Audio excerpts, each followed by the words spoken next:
सो हम लोग next topic start करेंगे। बेसिकली हमें एलिवेशन इन बॉइलिंग पॉइंट पढ़ना है। लास्ट क्लास में हम लोगों ने जो भी हमारा टॉपिक था उसमें हम लोगों ने basically relative lowering of vapour pressure को कैलकुलेट किया था, कुछ क्वेश्चंस लगाए थे। अब हम लोग स्टार्ट करने जा रहे हैं एलिवेशन इन बॉइलिंग पॉइंट। समझ में आ रहा है कि नहीं आ रहा है?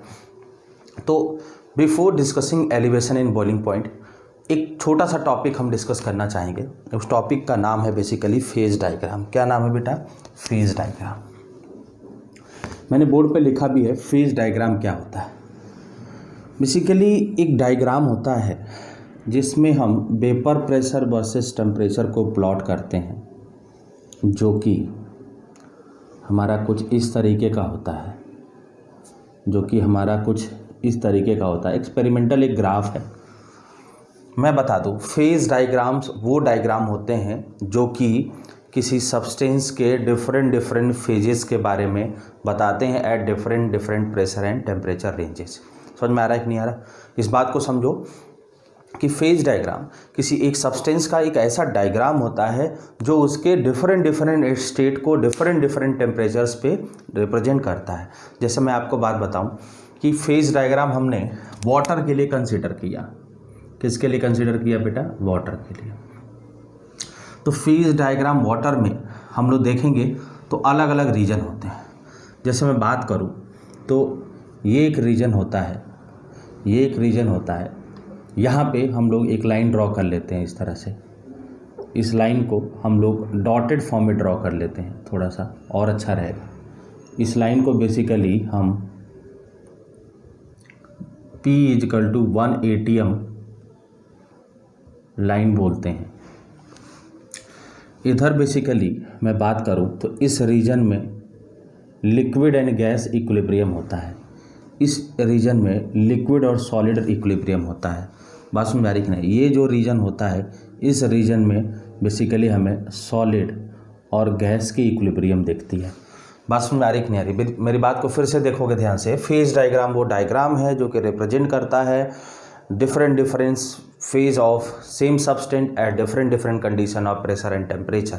मीन्स हम स्टेबिलिटी ऑफ किसी सब्सटेंस के डिस्कस अगर करना चाहते हैं तो उसके लिए फेज डायग्राम हमें आना चाहिए। But in our syllabus phase diagram नहीं है। फेज डायग्राम हम सिर्फ वाटर को इसलिए पढ़ रहे हैं ताकि मैं आपको जो आगे के 2-3 कॉलिगेटिव प्रॉपर्टी हैं like depression in freezing point and elevation in boiling point, इनको अच्छे से समझा दें। उनको आप अच्छे से समझ लोगे, आपका हो गया चैप्टर, ही कंप्लीट हो गया। तो मैंने कहा कि फेज डायग्राम बेसिकली ये देखो बेटा, आपको मालूम है कि ये लाइन में लिक्विड और गैस इक्विलिब्रियम में है। मतलब लिक्विड गैस इक्विलिब्रियम में अगर मैं कहूँ कि ये लाइन ज्वाइन करूँ तो ये कोई T0F होगा। क्या होगा बेटा? T0 होगा, या T0B लिख लेते हैं, या इसको हम नॉर्मल बॉइलिंग पॉइंट भी कहते हैं। अगर वाटर की बात होगी तो ये जिस पॉइंट पे vapour pressure of liquid vapour pressure of gas मतलब 1 ATM के बराबर हो जाता है, उसको नॉर्मल बॉइलिंग पॉइंट कहते हैं। अगर ये वाटर के लिए होगा तो 100 डिग्री होगा। क्लियर हो गया कि नहीं हो गया? बोलिए, समझ में आ गया? इस पॉइंट को जहाँ पे तीनों एक जगह पे कट करते हैं, मैं लिखता हूँ इस पॉइंट को हम बोलते हैं ट्रिपल पॉइंट। क्या बोलते हैं बेटा? इनको ट्रिपल पॉइंट बोलते हैं। समझ में आ रहा है कि नहीं आ रहा है? इस ट्रिपल पॉइंट के कॉरस्पॉन्डिंग हमें एक क्या मिलता है बेटा? प्रेशर मिलता है यहाँ पे, जिसको PT बोलते हैं, P ट्रिपल बोलते हैं। इसके कॉरस्पॉन्डिंग हमें एक टेम्परेचर भी मिलता है जिसको T ट्रिपल बोलते हैं, TT बोलते हैं। बात सुन में आ रही कि नहीं आ रही? अब मैं आपको बताऊं कि ये जो रीजन है, इस रीजन में लिक्विड सॉलिड इक्विलिब्रियम होते हैं। सपोज मैंने कहा कि हमने इस तरह से एक लाइन ड्रॉ करी, तो इस लाइन ड्रॉ करने में आप देखोगे कि ये पोजीशन जो यहाँ पे बन रहा है, उस पोजीशन में लिक्विड क्या हो रहा है? सॉलिड के साथ इक्विलिब्रियम स्टेबलाइज कर रहा है। लिक्विड किसके साथ? सॉलिड के साथ एक इक्विलिब्रियम स्टेबलाइज कर रहा है। मीन्स जिस पे सॉलिड का फॉर्मेशन हुआ उसको TF बोलते हैं। मतलब ये नॉर्मल फ्रीजिंग पॉइंट हुआ। आप ऐसा समझना, ये रीजन नॉर्मल फ्रीजिंग पॉइंट का, ये रीजन नॉर्मल बॉइलिंग पॉइंट का। इस पॉइंट पे जो ट्रिपल पॉइंट मिलेगा, मतलब तीनों फेज एक दूसरे के साथ कोइंसाइड कर जाएंगे। ये हमारा पूरा क्या है? फेज डायग्राम है। मैं फिर से रिपीट करूँ, फेज डायग्राम एक तरह का डायग्राम है जो किसी सेम सब्सटेंस के स्टेबिलिटी को रिप्रेजेंट करता है at different different pressure and temperature ranges. इस फेज डायग्राम की हेल्प से हम सब्सटेंस के liquid solid equilibrium, solid gas equilibrium and solid liquid equilibrium को at different different pressure ranges हम इसको डिस्कस करते हैं। तो आपने देखा ये हमारा फेज डायग्राम था। इसमें लिक्विड गैस इधर, सॉलिड लिक्विड इधर, ठीक है ना, सॉलिड गैस का ये जो इक्विलिब्रियम होगा इसके अलॉन्ग होगा। जहाँ पे तीनों कोइंसाइड करते हैं उनको बोलते हैं ट्रिपल पॉइंट। समझ में आ रहा है कि नहीं आ रहा है? इसको फटाफट नोट करिए अपने कॉपी में, नोट कर लीजिए।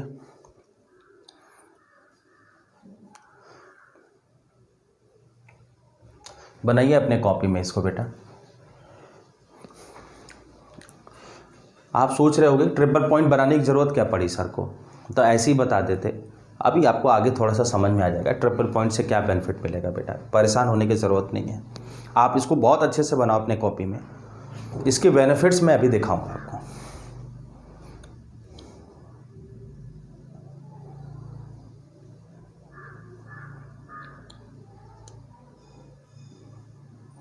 चलो, मैं अगर ट्रिपल पॉइंट की बात करूं, ट्रिपल पॉइंट फॉर वाटर की मैं बात करूं, तो ये ट्रिपल पॉइंट वाटर के लिए टेम्परेचर होता है 0.01 डिग्री सेंटीग्रेड और प्रेशर होता है 4.5 mm ऑफ Hg। समझ में आ रहा है? वाटर का ट्रिपल पॉइंट ये होता है। समझ में आ गया? क्या लिखोगे? Phase diagram are those diagram which represent the stability of substance under the condition of क्या बेटा, प्रेशर एंड टेम्परेचर। समझ में आ गया कि नहीं आ गया? फेज डायग्राम के बारे में क्लियर हो गया। आगे बढ़े हम लोग, रफ करें इसको। चलिए हम लोग आगे बढ़ते हैं। नेक्स्ट जो हमारा डिस्कशन होगा उसकी तरफ हम लोग चलते हैं। अब हमें डिस्कस करना है, मैं आपको बताऊं, हम लोग अब डिस्कस करेंगे एलिवेशन इन बॉइलिंग पॉइंट, जो कि हमारा टारगेट था। Elevation in boiling, elevation in boiling point, elevation in boiling point मतलब बॉइलिंग पॉइंट एलिवेट क्यों करता है, ये हमारा रीजन है। बेटा आप बताओ मुझे, मैं आपसे ही पूछूं, अगर किसी वोलेटाइल कंपोनेंट लाइक वाटर में थोड़ा सा हमने नमक डाल दिया, बताइए क्या होगा? हमने क्या कहा कि वाटर में हमने सॉल्ट डाल दिया, या मैं आपसे कहूँ हमने वाटर में क्या डाल दिया बेटा, ग्लूकोज डाल दिया। हमने वाटर में मैं कहूँ यूरिया डाल दिया। अब वाटर में यूरिया डाल के हमारे किसी काम का नहीं है, वो प्लांट वगैरह को दिया जाता है। लेकिन अगर हम वाटर में शुगर को डाल दें तो एक शरबत बन जाएगा, जिसमें और भी चीज़ों को मिला के हम एक फ्लेवर बना के पी सकते हैं। लेकिन इससे इफ़ेक्ट क्या पड़ा? आपको मालूम है कि किसी वोलेटाइल कंपोनेंट में जब नॉन वोलेटाइल डालते हो तो उसका वेपर प्रेशर कम हो जाता है। वेपर प्रेशर अगर कम हो गया तो वेपर प्रेशर कम करेगा तो टेम्परेचर को क्या करेगा, बढ़ा देगा। बोलते नहीं हो यार तुम लोग। Vapour pressure inversely proportional to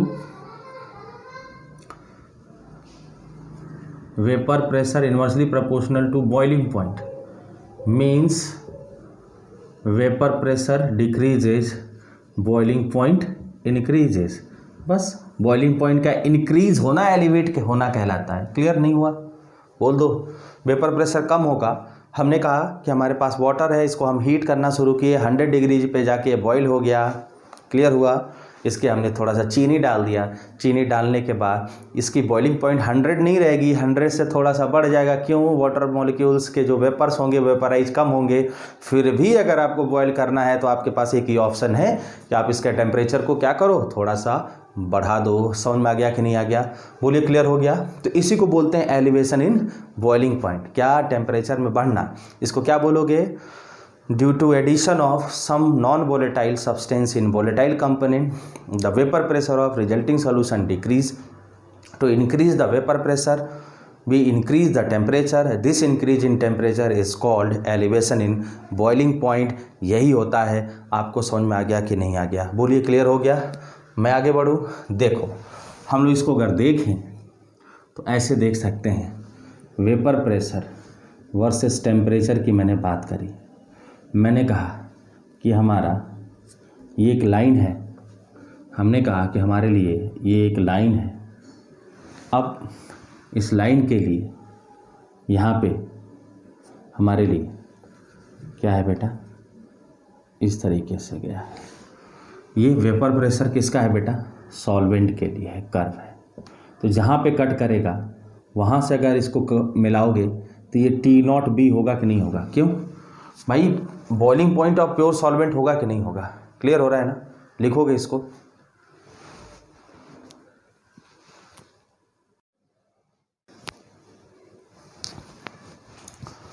ठीक है, तो हम लोग इसको ड्रॉ कर रहे हैं। मैंने कहा कि अगर ये कर्व जहाँ पे P = 1 ATM को टच करेगा उसको हम बोलेंगे इसका boiling point of pure solvent. समझ में आ गया कि नहीं आ गया। अब अगर हम सॉल्यूशन की बात करें तो सॉल्यूशन का जो वेपर प्रेशर होगा, वेपर प्रेशर, जो वेपर प्रेशर सॉल्यूशन होगा वो क्या होगा but less than vapour pressure of solvent होगा। मीन्स जो वेपर प्रेशर सॉल्यूशन होगा वो इस कर्व से नीचे जाएगा कि नहीं जाएगा। देख लो, वेपर प्रेशर अगर यहाँ से सॉल्वेंट जा रहा है तो सॉल्यूशन तो नीचे जाएगा क्योंकि उसकी वैल्यू कम है। इसीलिए एक लाइन अगर हमने इस तरह से ड्रॉ किया तो ये लाइन इसके नीचे से जाएगी और ये कहीं यहाँ पे आके कट करेगी। आप देखिए ध्यान से, जहाँ पे सॉल्यूशन कट करेगा P = 1 ATM लाइन को, वो उसका क्या होगा, बॉइलिंग पॉइंट होगा। यानी कि इसको बोलते हैं TB। इसको क्या बोलेंगे, TB बोलेंगे। ये T0B है, ये TB है। समझ में आ गया कि नहीं आ गया। अब मैं यहाँ पे लिख देता हूँ T0B boiling point of pure solvent. Clear हुआ। And TB is boiling point of solution. Clear हो गया कि नहीं हो गया। ये जो डिफरेंस होगा, ये जो डिफरेंस होगा इसी को बोलते हैं डेल्टा TB। और डेल्टा TB की मैं बात करूं, अगर मैं डेल्टा TB की बात करूं तो ये होगा क्या बेटा, TB - T0B। क्लियर हो गया कि नहीं हो गया। और डेल्टा TB को ही बोलते हैं हम क्या बेटा, एलिवेशन इन बॉइलिंग पॉइंट। क्या बोलते हैं बेटा, एलिवेशन इन बॉइलिंग पॉइंट। समझ में आ गया सबको। देखिए इसको फटाफट। क्लियर हो गया। वेपर प्रेशर सॉल्यूशन का कम होता है तो बॉइलिंग पॉइंट बढ़ेगा। ये बॉइलिंग पॉइंट बढ़ गया, यहाँ पे आके टच किया, ये इसको एलिवेट कर दिया, ये इसका इनिशियल बॉइलिंग पॉइंट, दोनों का difference elevation in boiling point. Clear हो गया कि नहीं हो गया। ठीक है ना। तो एक काम करते हैं, थ्योरेटिकली अगर लिखना चाहो तो लिख सकते हो। मैं आपको बोल देता हूँ, कुछ स्टेटमेंट आप नोट कर लोगे। इसमें नोट करो फटाफट, लिखोगे the boiling point of liquid, the boiling point of liquid is the temperature at which vapor pressure of liquid become equal to external pressure। Clear हो गया कि नहीं हो गया। पहली बात तो ये हो, बॉइलिंग पॉइंट होता क्या है। नेक्स्ट पॉइंट लिखोगे the temperature of solution at 1 ATM pressure is called normal boiling point. ये भी क्लियर हुआ। ये 2 पॉइंट मैंने पहले लिखवा दिया था आपको। अब लिखते हैं हम प्रोग्रेस लिखते हैं। इसमें क्या प्रोसेस है, प्रोसेस लिखो, प्रोग्रेस नहीं प्रोसेस लिखोगे कि it is found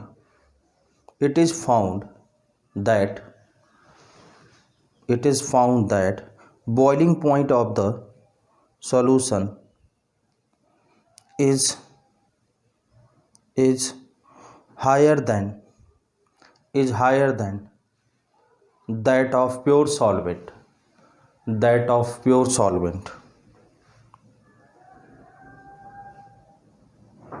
that of pure solvent, comma लगाओगे, the increase in boiling point, the increase in boiling point is called elevation in boiling point, is called elevation in boiling point. Clear हो गया कि नहीं हो गया? Next हम लोग लिखेंगे रीजन। ऐसा क्यों होता है, रीजन लिखोगे। For board point of view मैं ये सब पॉइंट्स लिखवा देता हूँ बेटा, अच्छा लगेगा कॉपी आपकी। आप अगर कॉम्पिटिटिव स्टूडेंट हो ना तो इसका मतलब समझ लो, डेफिनेशन लिखने की ज़रूरत नहीं है, बट बहुत सारा बच्चा 12th का एग्ज़ाम भी देता है तो उसके लिए ये सब चीज़ें भी ज़रूरी हैं। लिखोगे रीजन क्या है, रीजन नोट करोगे। देखो, the vapour pressure of solution, the vapour pressure of solution is lower than that of pure solvent, that of pure solvent and vapor pressure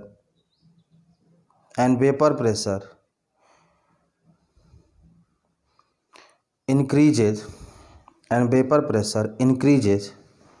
with increase in temperature,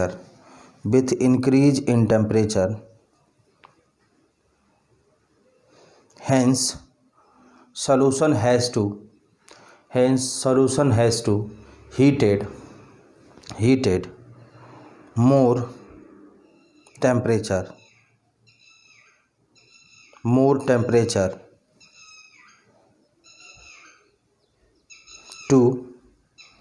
to become vapor pressure of solution 1 atm, to become vapour pressure of solution 1 atm।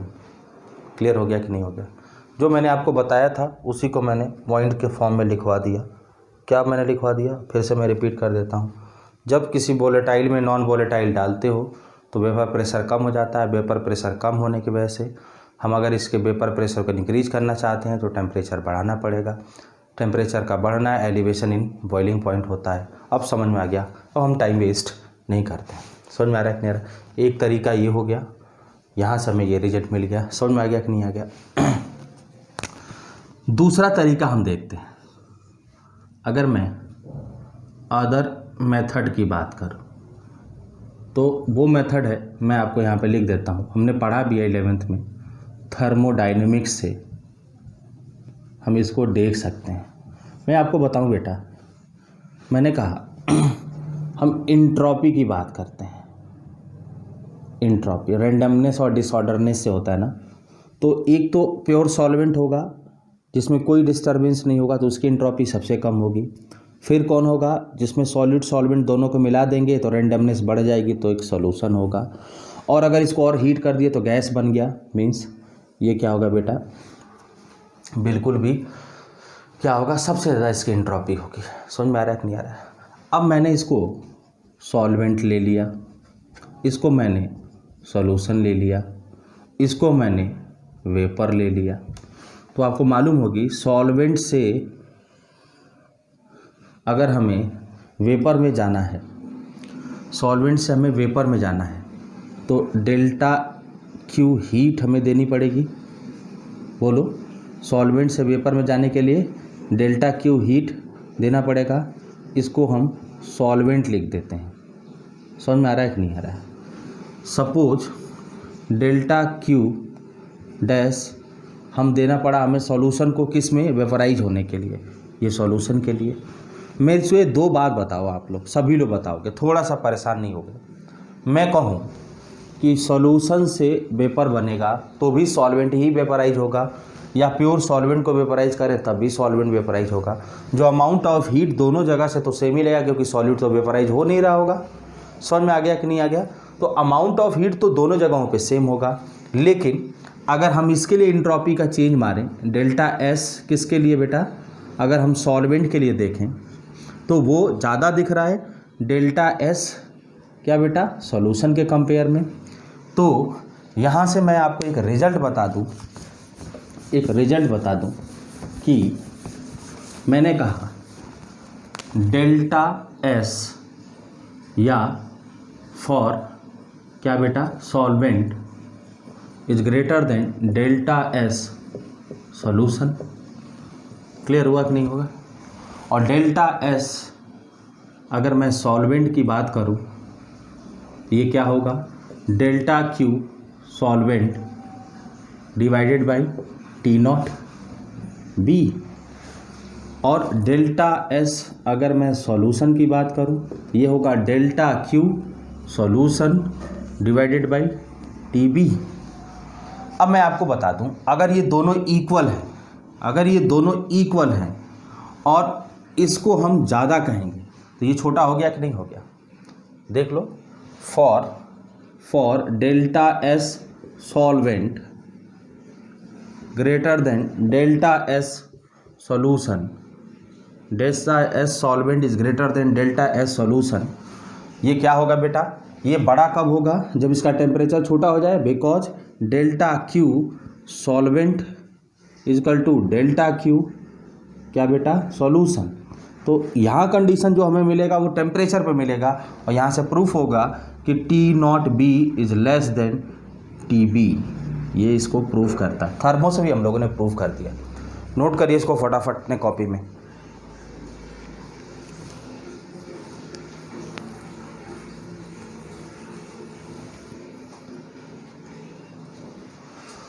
Note करिए। Doubt है तो मैं एक बार फिर से discuss कर दूं। मैं बता दूं, एंट्रोपी सॉल्वेंट सॉल्यूशन वेपर, सबसे कम सॉल्वेंट का, फिर सॉल्यूट को मिलाओगे तो रेंडमनेस बढ़ेगा, उसके बाद सॉल्यूशन का। अगर इसको हीट कर दोगे तो रेंडमनेस और बढ़ जाएगी, और क्या होगा बेटा? वेपर हो जाएगा। समझ में आ रहा है कि नहीं आ रहा है? अब इसको बढ़ाना है हमें, तो इस तरह से बढ़ रहा है। अब यहाँ पे एंट्रोपिक चेंज सबसे ज़्यादा दिख रहा है, यहाँ पे एंट्रोपिक चेंज कम दिख रहा है, लेकिन दोनों के लिए जो हीट लगेगा वो सेम लगेगा। और हमें मालूम है कि जो चेंज इन एंट्रोपी होता है डेल्टा क्यू अपान डेल्टा टी होता है। तो यहाँ से टी नॉट बी छोटा हो जाएगा, किससे? टी बी से। यही होता है हमारा। क्लियर हुआ? इसको भी नोट करिए फटाफट, टाइम वेस्ट ना करिए, हम आगे बढ़ते हैं। नोट करिए, चलें आगे बढ़ें। इसको नोट कर लो सभी लोग।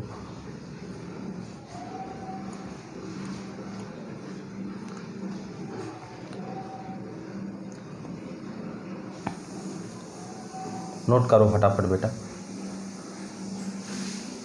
चले आगे बढ़ें। बोलिए।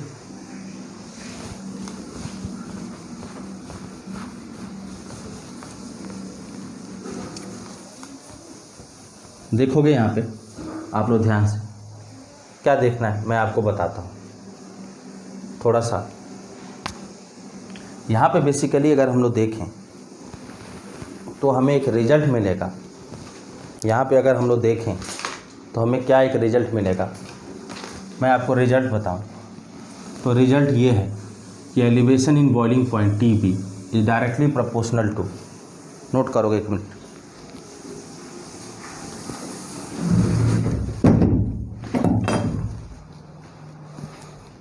जो तो बॉइलिंग पॉइंट होगा, बॉइलिंग पॉइंट जो भी होगा सॉल्यूशन का, एलिवेशन इन बॉइलिंग पॉइंट वो डायरेक्टली प्रोपोर्शनल टू मोलालिटी होता है ना? मतलब delta T B is equal to sum K B into M होता है, जहाँ पे के बी को हम बोलते हैं मोलल एलिवेशन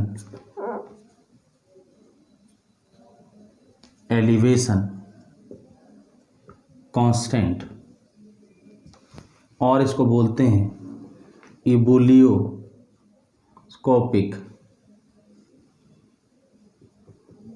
कांस्टेंट। समझ में आ रहा है कि नहीं आ रहा? ये बात समझ लेना। अब मैं आपको बताऊं, delta T B is equal to sum i K B into M लिख सकते हैं। क्लियर हो गया कि नहीं हो गया? For non electrolyte non volatile solute I equal to 1, तो ये delta T P equal to K B into M हो जाएगा। परेशान क्यों है? समझ में आ गया कि नहीं आया? अब मैं यहाँ से पूछूं तो when m is equal to 1 molal तो delta T B is equal to K B होगा कि नहीं होगा, बोलिए पहली बात। और हम क्या लिख सकते हैं इसमें, समझोगे? और हम क्या लिख सकते हैं, और हम लिख सकते हैं इसमें बेटा कि अगर हम यहाँ से क्या करें बेटा, यूनिट की बात करो के बी, तो sum delta T B is equal to K B into m. समझ में आ रहा है कि नहीं आ रहा है? मोलैलिटी की यूनिट क्या होती है, आप देखोगे मोलैलिटी की यूनिट होती है मोल्स पर केजी, होता है कि नहीं होता है इसकी यूनिट। तो केजी इधर जाएगा, इसका degree centigrade K B into moles पर केजी, यानी कि के बी होगा, बोलो डिग्री सेंटीग्रेड केजी पर मोल, या इसी को बोलते हैं के बी की यूनिट केल्विन केजी पर मोल। समझ में आ रहा है कि नहीं आ रहा है? ये यूनिट हो सकते हैं। क्लियर हो गया कि नहीं हो गया? यूनिट नोट करिए फटाफट कॉपी में।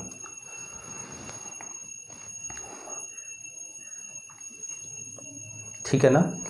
और मैं अगर के बी को डिफाइन करूं तो लिख सकते हैं it is elevation in boiling point for 1 molar solution. मतलब ये एलिवेशन इन बॉइलिंग पॉइंट है, डेल्टा टी बी के बराबर है जब मोलैलिटी हमारा 1 हो रहा है। समझ में आ गया कि नहीं आ गया? बोर्ड पे फटाफट नोट करोगे, हम लोग आगे बढ़ेंगे। इन पॉइंट्स को कवर करना है हम लोगों को ना, नोट करिए क्या हम लोग को कवर करना है, बताइए। इसकी मैं अगर क्लियरिफिकेशन आपको दूं क्या हमें कवर करना है तो थोड़ा सा आप देखेंगे। अब हम आगे बढ़ेंगे और बहुत सारी बातें इनमें करेंगे के बी के डिटर्मिनेशन से रिलेटेड, ठीक है ना। अब के बी को हम कैसे कैलकुलेट कर सकते हैं, जैसे मैं बात करूं कैलकुलेशन ऑफ के बी, मतलब मोलर एलिवेशन कांस्टेंट को हम कैसे कैलकुलेट करते हैं। ये के बी होता है आर टी नॉट बी का square upon 1000 into L V होता है लेटेंट हीट ऑफ वेपोराइजेशन। समझ में आ रहा है कि नहीं आ रहा है? क्या होता है बेटा? Latent heat of vaporisation. समझ में आ गया? क्लियर हुआ कि नहीं हुआ? अब मैं आपसे कुछ क्वेश्चन दूंगा। मैंने क्वेश्चन दिया calculate the value of molar elevation constant for water के लिए मोलर एलिवेशन कांस्टेंट की मैंने आपसे वैल्यू पूछी है। समझ में आ रहा है कि नहीं आ रहा है? कैसे कैलकुलेट करेंगे, करिए, कोशिश करिए, सभी लोग कोशिश करिए, बोलिए कर सकते हैं।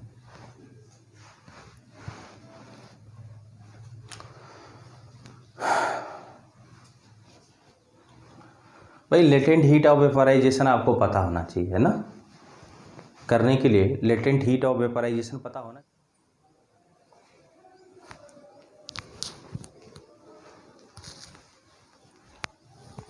ठीक है, तो हम लोग वैल्यू ऑफ के बी की बात कर रहे थे फॉर वाटर। तो वैल्यू ऑफ के बी फॉर वाटर की अगर मैं बात करूं तो बेसिकली इसमें हमें क्या करना होगा। मैंने आपसे पूछा कि एल बी की जो वैल्यू होती है 540 कैलोरी पर ग्राम होता है, ठीक है ना। और आर हमारा यूनिवर्सल गैस कांस्टेंट हमें पहले से पता है। जो आर की वैल्यू होती है वो डिपेंड करता है एल की वैल्यू पे। अगर एल की वैल्यू जूल पर ग्राम में हो, तो जूल पर ग्राम में हो, अगर और आर की वैल्यू अगर केल्विन कह रहे हैं कैलोरी पर ग्राम में हो, तो दोनों के लिए आर की 2 यूनिट आएंगी। अगर जूल पर ग्राम में लोगे तो इसकी वैल्यू 8.14 लोगे, अगर कैलोरी में होगा तो इसकी वैल्यू 2 ले लेंगे। यहाँ पे हमने कैलोरी में लिया है ना बेटा। अगर हमने इसको कैलोरी में यूज किया है तो आप देखोगे कैसे हम इसको करेंगे। कैलोरी में अगर हम इसकी बात करें तो कैलोरी में अगर हम देखें तो आर की वैल्यू 2 पुट करेंगे, ठीक है। और अगर हम टी नॉट बी की बात करें तो टी नॉट बी की value 100 degree centigrade boiling point plus 273, 373 होगा कि नहीं होगा। अब यहाँ से हम क्या करते हैं, K B is equal to R T naught B का स्क्वायर अपान 1000 एल बी करें। आर की वैल्यू 2, टी की वैल्यू 373 का स्क्वायर डिवाइडेड बाई 1000 इंटू 540। समझ में आ गया कि नहीं आ गया। अगर हम इसको सॉल्व करते हैं तो इसकी वैल्यू आती है 0.52। क्या बेटा 0.52 समझ में आ रहा है, कैल्विन केजी पर मोल। समझ में आ रहा है कि नहीं आ रहा है। मतलब केबी की जो वैल्यू आई 0.52 कैल्विन केजी पर मोल आई, ये हमारा हुआ। समझ में आ रहा है कि नहीं आ रहा है, नोट करिए फटाफट।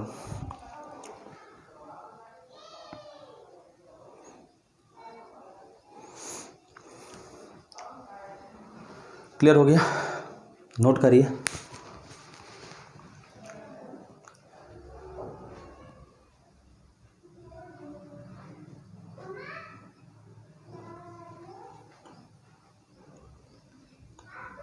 चलिए आगे बढ़े, नोट करिए इसको। आगे क्या हमें पढ़ना है,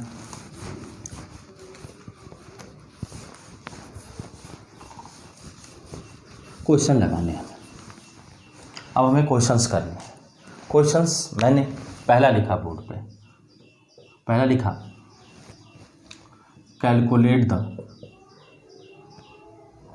the boiling point of solution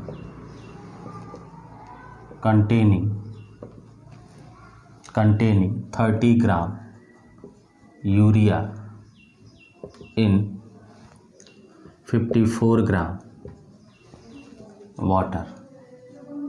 question देखोगे, calculate the boiling point of solution containing 30 gram urea in 54 gram water. Question हमारा यही है। छोटा सा क्वेश्चन मैंने आपको दिया जिसमें मैंने कहा है कि आपको एक ऐसे सॉल्यूशन का बॉइलिंग पॉइंट बताना है जिसको हम बना रहे हैं 30 ग्राम यूरिया को डिजॉल्व करके, किसमें 54 ग्राम वाटर में डाल के। समझ में आ रहा है कि नहीं आ रहा है। क्वेश्चन को कैसे करेंगे, मैं एक क्वेश्चन सॉल्व कराता हूँ। इस क्वेश्चन में अगर टी नॉट बी की बात करो तो वो कितना है 100 डिग्री सेंटीग्रेड प्लस 273, या 100 डिग्री ही लो, कोई दिक्कत नहीं है, डिफरेंस निकालोगे तो कोई प्रॉब्लम नहीं। हमसे क्या पूछा गया है बेटा, टी बी पूछा गया है, टी नॉट बी हमें पता है। समझ में आ रहा है कि नहीं आ रहा है।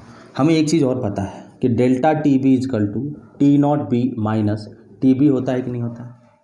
मतलब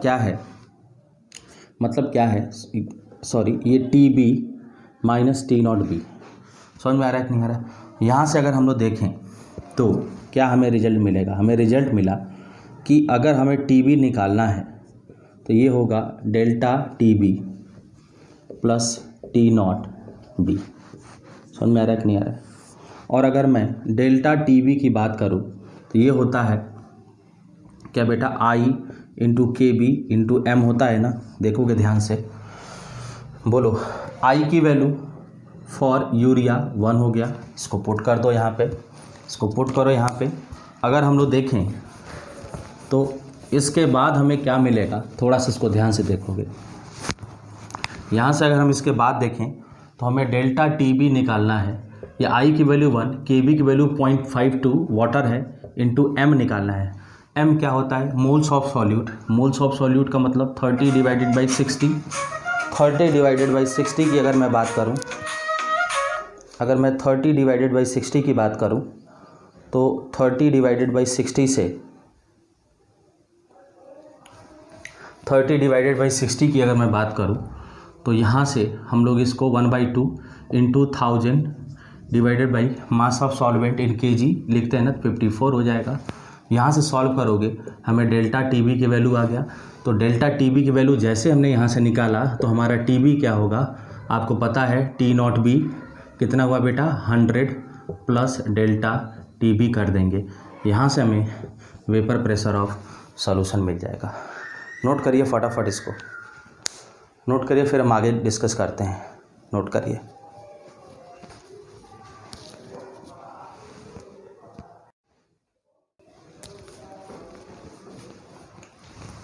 नेक्स्ट अगर हम लोग बात करें तो नेक्स्ट कुछ हमें क्वेश्चंस डिस्कस करने होंगे।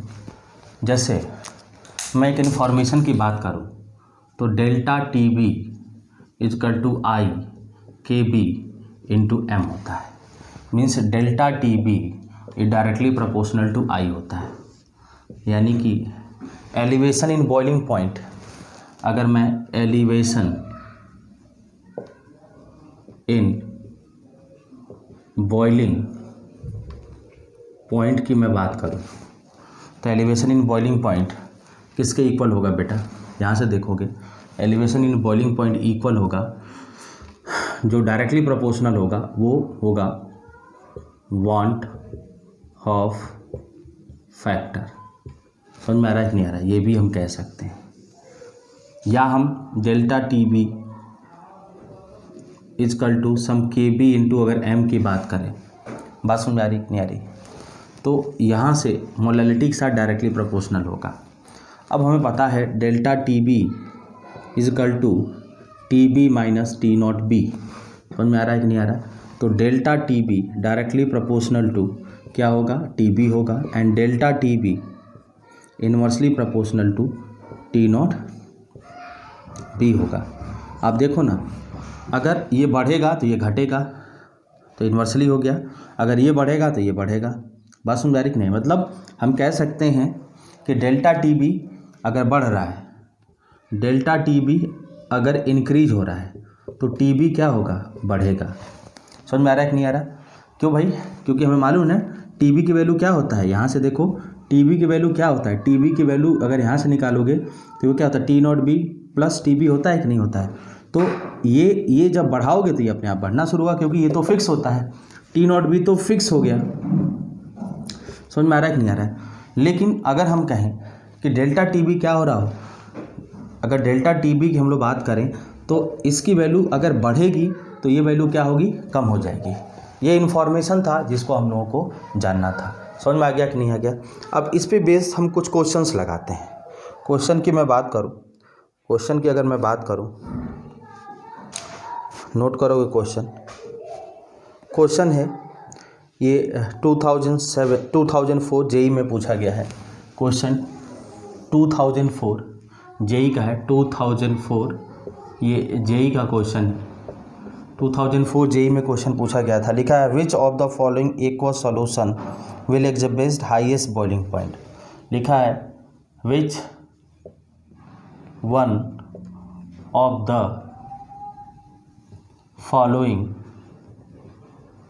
following aqueous solution will exhibit highest boiling point। समझ में आ रहा है कि नहीं आ रहा है। ऑप्शन पहला लिखोगे, दिया है 0.01 m Na2SO4। दूसरा ऑप्शन देखोगे जिसमें दिया है 0.01 m, क्या दिया बेटा, KNO3। तीसरा देखोगे दिया है 0.015 m यूरिया। और चौथा देखोगे जिसमें दिया है 0.015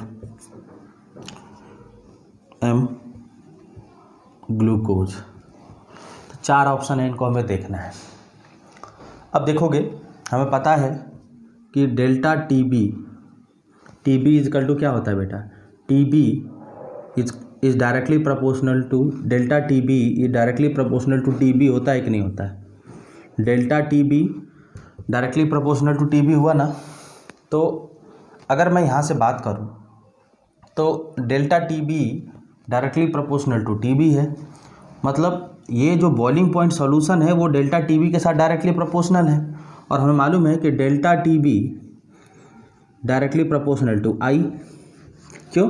अगर m और k को हम कांस्टेंट कर दें, ऑलमोस्ट इसमें कांस्टेंट दिख रहा है, तो जिसके लिए i की वैल्यू ज़्यादा होगा उसके लिए क्या होगा बेटा, वेपर प्रेशर सॉल्यूशन का क्या होगा, ज़्यादा होगा। तो इसमें पूछा गया है which of the following equal solution will exhibit highest boiling point, TB की वैल्यू किसके लिए ज़्यादा होगा। अब देख लेते हैं, अगर इसकी मैं बात करूँ, अगर हम लोग पहले की बात करें तो पहले वाले केस में आप लोगों ने इसको नोट कर लिया ना, तो हम आगे बढ़ें। अगर फर्स्ट केस की हम लोग बात करें तो फर्स्ट केस में आप देखोगे हमने क्या किया है, जो भी हमारा फर्स्ट केस है उस फर्स्ट केस में आपको मैं बताऊं, फॉर फर्स्ट केस यहाँ पे हम लोग क्या लिख सकते हैं कि Na2SO4 twice Na plus SO4 2 minus, तो आई की वैल्यू 3। क्यों? 100% डिसोसिएशन लोगे अगर मेंशन नहीं है तो। दूसरा वाला देखोगे KNO3, यहाँ पे K प्लस NO3 माइनस, और ये होगा बेसिकली क्या बेटा, N की वैल्यू 2 एंड I की वैल्यू भी कितनी होगी बेटा, 2 होगी। और अगर मैं यूरिया की बात करें तो I की वैल्यू 1, ग्लूकोज की बात करूं तो I की वैल्यू कितनी बेटा, 1, I की वैल्यू 1, मतलब ये दोनों तो ऑलमोस्ट सेम हो जाएंगे। सबसे ज़्यादा कौन होगा, Na2SO4, I की वैल्यू सबसे ज़्यादा, ऑप्शन ए राइट है। समझ में आ गया कि नहीं आ गया? तो प्रैक्टिस करना है, ठीक है। आज का सेशन हम लोग बेटा यहीं कंप्लीट करते हैं। जो नेक्स्ट सेशन होगा उसमें हम depression in freezing point and osmotic pressure को कंप्लीट करेंगे। 2 से 3 लेक्चरों में ये कंप्लीट हो जाएगा, पूरा सॉल्यूशन अब हमारा कंप्लीट हो जाएगा। समझ में आ गया कि नहीं आ रहा? तब के लिए बेटा थैंक यू, ठीक है। इसको अच्छे से रिवाइज करो, अच्छे से पढ़ो, खुश रहो और परेशान होने की ज़रूरत नहीं है। आप लोग अच्छा करोगे, सिर्फ और सिर्फ अपने आप को थोड़ा सा मोटिवेट करके रखो। समझ में आ गया कि नहीं आ गया? क्लियर? ओके बेटा, थैंक यू।